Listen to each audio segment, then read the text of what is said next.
Sampurasun meraya songwaing raut aina orang nyekar ketik atau napi nyetrip ya lebih tepatnya orang ngabatik ya orang ngadamal setripan atau napi sekar ketikna mode batik ya teh sangkan lebih kumanya rada genahin gitu ditinggalina tah sapertos kieu meureunnan contoh leutikna tah ayeuna urang majeng ka luhur tah oke sami urang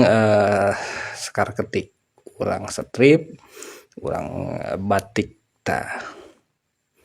pokoknya sakur-sakur nu diwarnaan urang hirupan barayaku metode ieu meureunnan nyetrip teh tah warna-warna kieu teh urang hirupan baraya margi upami teu dikieuan janten monoton janten ngageblek we kitu teu aya anu ngahirupkeun tah ya fungsina pikeun ngahirupan karakter atanapi kembang-kembang luk paku jeung sajabina teh janten lebih tegasnya gitu ieu maksudna naon gitu anu tadina ngageblog hungkul teh janten hirup katawis hirup gitu si cetan teh da ku metode ieu meureunnan tah ieu tujuanna baraya keur ngahirupan sablonan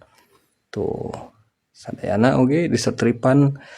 sangkan katawis ieu teh naon gitu singgar blog ieu tuh ari dikieukeun mah janten katinggalnya tah ieu teh urang ngangge babaraha warna nya batikanana kumargi ulah monoton teuing lah gitu upami nu ungu urang timpah ku beureum tuh janten langkung hirup tah upami nu biru urang timpah ku bodas tah kumargi biru mah poeknya urang cangan gitu tah gitu baraya ieu oge teu langkung teu kakantun maksud teh urang bodasan saeutik-saeutik tah utamina ieu anu pararoek dina gelungna dina mahkotana urang bere titik-titik atanapi sekar ketik ngangge bodas tah sami ieu oge janten si warnana teh langkung berkarakter gitu